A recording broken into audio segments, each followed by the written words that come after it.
it is difficult to be thinking about what democracy could look like in the future when we're so concerned about preventing it from burning down today.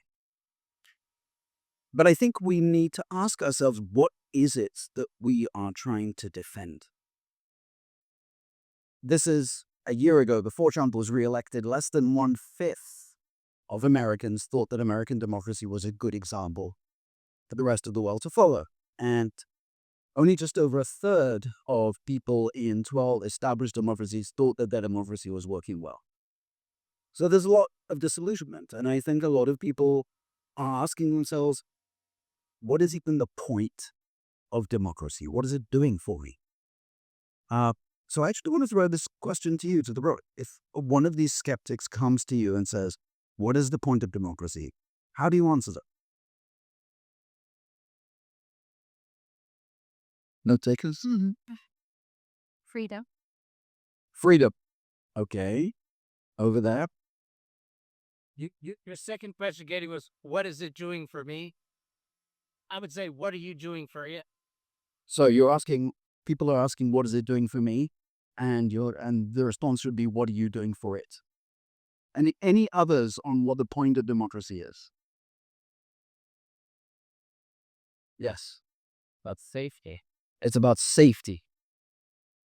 Okay. You have some level of representation. You have some level of representation. To what end? Solidarity. Equality, solidarity. Okay, I'm hearing a lot of concepts here. Protesting. Well, Tashi, say protection. So that free, self-governing people can govern themselves together. So free self-governing people can govern themselves together. Again, to what end? Peace, Peace. prosperity. Prosperity. Okay. All right, I'm gonna cut it off there. I'm gonna tell you what I think. I'm going to tell you what I think the point of democracy is, and I think it's very simple. I think it's to deliver government that serves people better than other systems can. And the better than other systems can is the key thing, because I think we can talk about representation, and we can talk about security and safety, and we can talk about separation of powers and the rule of law and democratic values. But at the end of the day, I think most people are just asking, does this serve me? And maybe they should be thinking, how can I serve it? But most people just want to know, is the government working? Is it serving me? And is it doing it better than other systems can? And I think right now, a lot of people are not convinced that it does it better than other systems can. And so the question is, how do we convince them? And I think the way that we convince them is by showing them that what they think democracy is today is not really democracy, or it's a very pale shadow of what democracy could be. Because the system that we have is this residue of something that was created in a world very, very different from today's, when we didn't even have the railroad or the telegraph, let alone the internet or social media or cell phones or AI. And so I think it's a very impoverished form of democracy. Democracy could be so much more than what people think it is today. And I think we need to show them what that is. And to that end, I think we need to tell them stories. And so I want to tell you a story.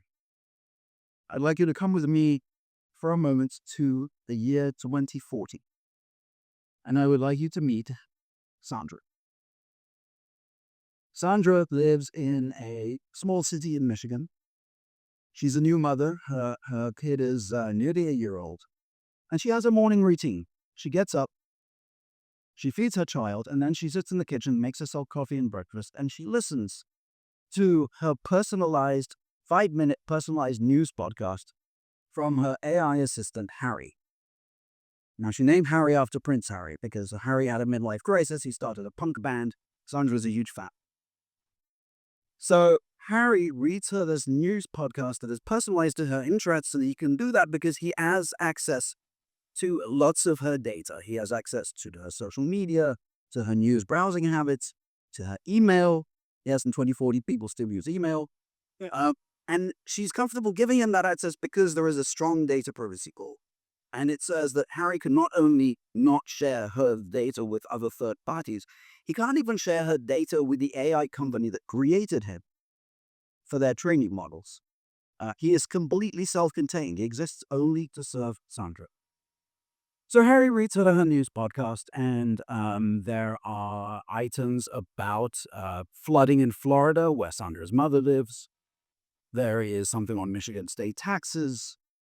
There's some new science on nutrition for toddlers. Obviously, she's interested because she has a kid. And then he says something that makes her stop and pay attention. Because it turns out that there is a bill before the House of Representatives to license AI psychotherapists on a par with human ones. And to Sandra, this is pretty personal. She has a friend, Paul. She grew up at school with him. He has had mental health struggles all his life. He's poor. He doesn't have good health insurance. And he's never been able to get a decent therapist. And she's always been worried about him. And so when Harry mentions this bill about AI psychotherapy, she said, wait, go deeper. Tell me more. So Harry gives her another minute on this story. And the bill was proposed by a House of Representatives who similarly had relatives with mental health problems. Patient advocacy groups are in favor of it. Medical profession, unsurprisingly, is against. In health insurers are split. And so after telling her this information, Harry says to Sandra, so what do you think? And Sandra thinks for a minute and she says, well, I want people like my friend Paul to have access to therapy, but I guess I'm worried that, I don't know, maybe these AI therapists will be badly programmed or something. So I suppose I want to know what the safeguards would be. And Harry says, okay. Do you want me to send that feedback to Congress? And Sandra says, yeah. Over the next 30 days, which is the public comment period of this bill, 4 million people will send feedback to Congress on the proposal. Some of them will do it by talking to AI assistants like Harry. Some of them will post videos on social media.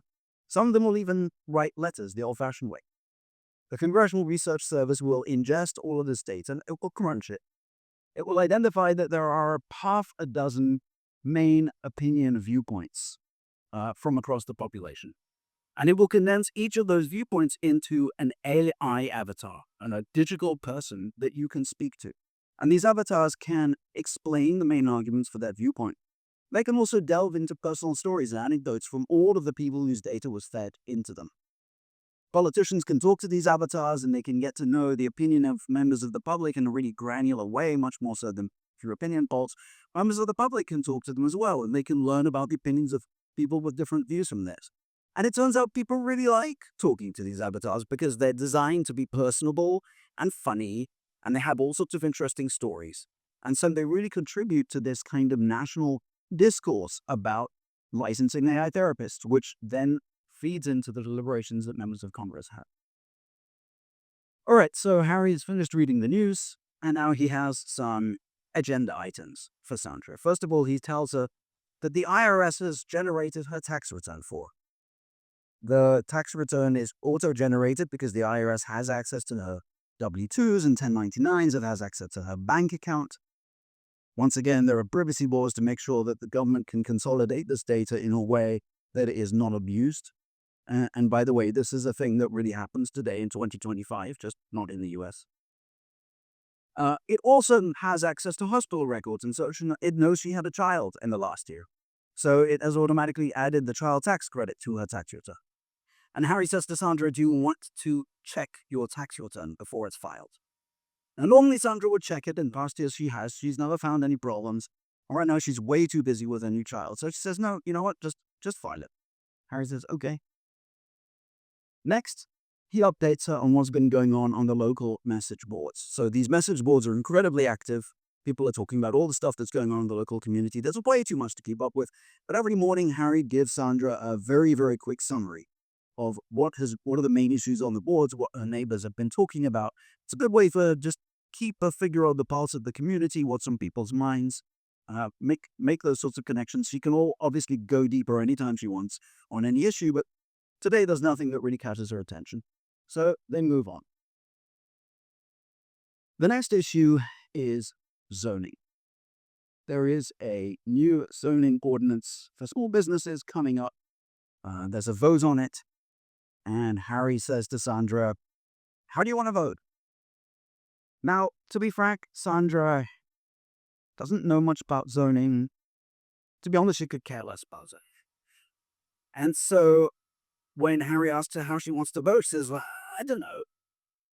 And Harry says, well, okay. But it turns out your friend Carmen Sanchez has offered herself to be a proxy on the zoning question. Would you like to delegate your vote to her? Now, this is a form of what's called liquid democracy. The city has decided that if there is a vote coming up and you have a vote, but you don't know much about the issue, but there is someone else whose opinion you trust, you can delegate your vote to them and they will exercise the vote on your behalf. And so when Sandra hears that Carmen Sanchez is offering herself as a proxy, so let me tell you about Carmen Sanchez. Carmen Sanchez is she's the queen of zoning, all right? She can cite every zoning ordinance in the city going back 30 years. She lives and breathes this stuff. And so when Sandra hears that Carmen Sanchez is offering herself up as a proxy, she says, hell yes, I'm going to let Carmen take my vote and decide what needs to be done about zoning, and then I do not have to think about this thing again. So Harry says, all right, Carmen has your vote. The final item that Harry has for her is trash. And trash is something that Sandra really does care about. The city has had a problem with trash in the center for years. There have been Democratic mayors, there have been Republican mayors, there's been an independent mayor. Somehow nobody has managed to get their hands around the trash bowl. And it got so bad that 2 years ago, the city convened a citizens panel, a group of 40 people chosen by sortition, which is to say by lottery, to be randomly chosen, but a representative group across the city, different backgrounds, different political views, and it brought them together for a weekend. And had them listen to expert testimony about trash. It then allowed them to come up with proposals. Somebody said, well, we should just hire more trash collectors. And someone else was like, well, how do we pay for those? So then they had a debate about maybe taxing local businesses that sell things in plastic packaging. And then someone else said, well, what if we just made high schoolers do 8 hours of community service a year picking up trash? And somebody else said, well, what if we just use the surveillance cameras at traffic intersections to identify people who are dropping litter and fine them? Anyway, so there's a lot of proposals going around, some are a little crazier than others, but eventually through a facilitated process, they deliberate, they come up with a common proposal. That proposal is then put out in the community message boards. There's more debate, there's voting, there's discussion, people have their own ideas. Finally, a refined proposal is sent to the city council, which adopts it. And that was 1 year. And now, the trash plan, which has been operating for a year, is up for review. Because another thing the city does is, it has outcomes-based legislation. Whenever it passes a new ordinance, that ordinance has to have goals, performance goals attached to it. And it has to undergo a periodic review. And if it is not meeting its goals, the city has to revise it. And if it is not revised within a certain period of time, it automatically lapses. So the trash ordinance is up for its performance review. And Harry says to Sandra, what do you think? Is the trash problem any better? And Sandra's like, are you kidding me? Have you seen the city center? Hell no, it's way worse. And Harry says, okay, would you like me to send that feedback to the city council? And Sandra says, hell yes, you should send them that feedback. And so her feedback, exactly as she said it, is going to be sent to the city council along with that of thousands of other people. And that is going to factor into their deliberations on how to deal with the trash problem better. So, Sandra has listened to the news, she's filed her taxes, she has committed no less than 3 acts of civic duty, civic participation. And it has taken her 10 minutes. And now she can get on with the rest of her day. So let me wrap this up. What do we have here? This little story contains a whole bunch of different innovations. And later on, we're going to be talking about these and many others that are all aspects of reimagining democracy. And the point that I want to make, the central takeaway is that reimagining democracy is certainly not just about better forms of elections and voting.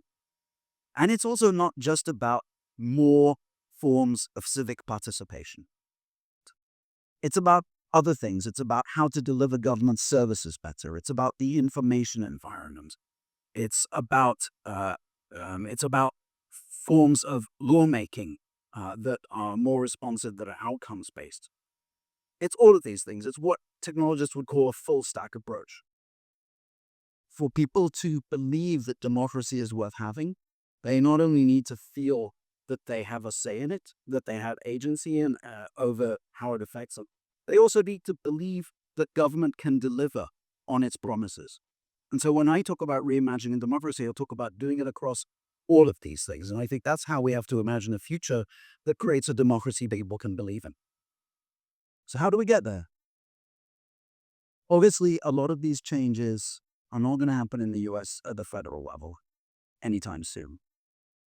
But almost everything that I mentioned in that previous slide already exists in some form, often very rudimentary, to some extent, in some countries. So these things exist and they can be worked on, and they can particularly be worked on at the local level. And this is not intended to be by any means a rigorous timeline of what can happen when, but what it tries to convey is that some of these things are already happening and can be promoted and helped and supported at the local level. Some of them are a bit longer term, some of them are longer term than that. And the work, the opportunity is at the local and state level, in communities and in local governments, and it will gradually, hopefully, spread more widely. And I think if we can support some of these steps, then maybe we can start to convince people that democracy has a point. Thank you very much.